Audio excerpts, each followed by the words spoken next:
Okay, so let's unpack this. The world of coffee, it's usually this predictable comfort, right? But lately, it seems to be undergoing some pretty dramatic shifts. Yeah, it's really fascinating. What we are seeing in market reports and from our source like Zone Cafe FM is this dramatic rebound in coffee prices. And it looks like it's driven by, well, a whole mix of things, weather, finance, and geopolitics too. Right, so that's what we want to explore in this deep dive today. What exactly is making coffee prices soar, and how is Vietnam suddenly smashing export records like this?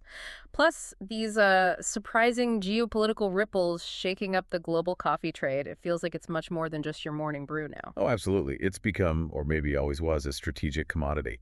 These price fluctuations, they can seriously shift national economies, global trade balances. It's a Yeah. big deal. Okay, so let's start with the numbers then. What are we actually seeing in the market? The data shows a pretty significant price surge, Yeah. like Robusta London futures for September 2025, T9 2025, right?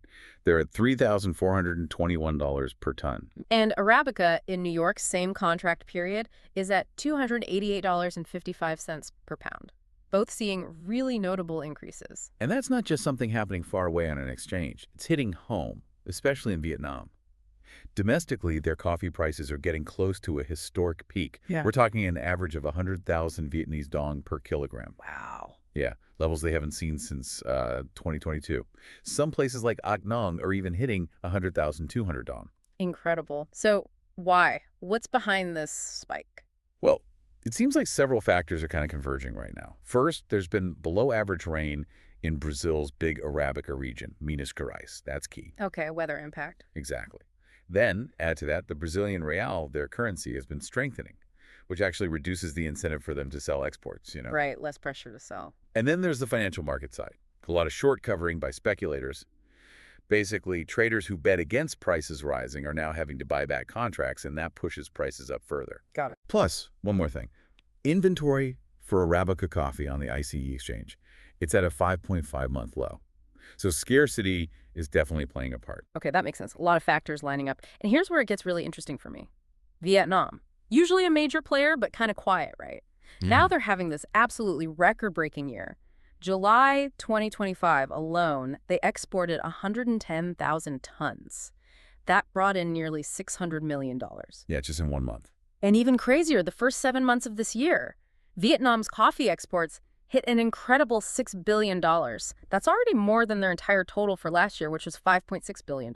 In just 7 months, it's staggering. And the average export price jumped too, right? Like 53.4% to over $5,600 a ton. What does this massive surge really mean for Vietnam? Well, it certainly puts them in a strong position, but the market's also brewing with geopolitics. Yeah. You've got this potential U.S. tariff, maybe 50% on Brazilian coffee, still kind of hanging out there. Right, that's been talked about. And Brazil, under Lula, they've been very clear they won't just kowtow to U.S. pressure. This isn't only about coffee beans.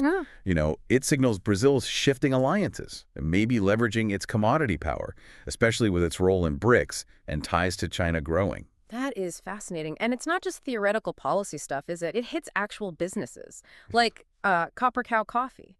The founder, Debbie Way Mullen, she wanted to bring premium Vietnamese Robusta to the U.S., but she got hit with a 46% tariff initially. Now it's 20%. But still, that massively impacts her business plans. Exactly. It shows how these high-level trade disputes directly affect entrepreneurs on the ground. Yeah, it really makes you wonder how smaller businesses navigate this kind of volatility. So what does this all mean for, someone listening, maybe a consumer or just someone interested in global trade? Well, for you as a consumer, this volatility could mean, eventually, paying more for your coffee, or maybe seeing shifts in where your favorite coffee comes from. And for businesses like Copper Cow, our research suggests there's no real historical precedent, no guide on navigating tariffs this high or markets this volatile. No, uncharted territory then. Pretty much. It's Yeah. a very uncertain global landscape right now. Mm. And if we try to connect this back to the bigger picture, something crucial our sources highlight. The Vietnamese coffee market, despite its own strength, still largely follows Brazil's rhythm. Yeah. You know? Okay. So this idea that some might have, like cheering for Brazil's difficulties because it boosts prices short term, is probably an illusion. The whole global supply chain, including Vietnam, really only gets sustainable value when Brazil's exports are stable and predictable. That's a really important point. It's all interconnected. And it's not just those two, right? Indonesia's making moves too. They had a huge jump, 390% increase in Robusta exports back in June. And Brazil, despite the rain issues, still has pretty robust harvest estimates, something like 65.5 million bags. That's the estimate, yes. So putting it all together, Vietnam seems poised for maybe a strategic shift. Amid this changing world order, the rise of BRICS influence, adjustments in Western markets, it's not just about the volume they ship anymore, but about Vietnam's evolving and potentially much more significant role in global trade.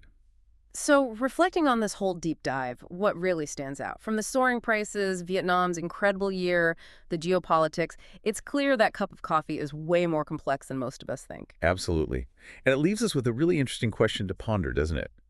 With those domestic prices in Vietnam getting so close to 100,000 VND per kilo, is it possible they'll hit the 140,000 mark before December? And maybe more importantly, what would that really signify for Vietnam's changing place on the world stage?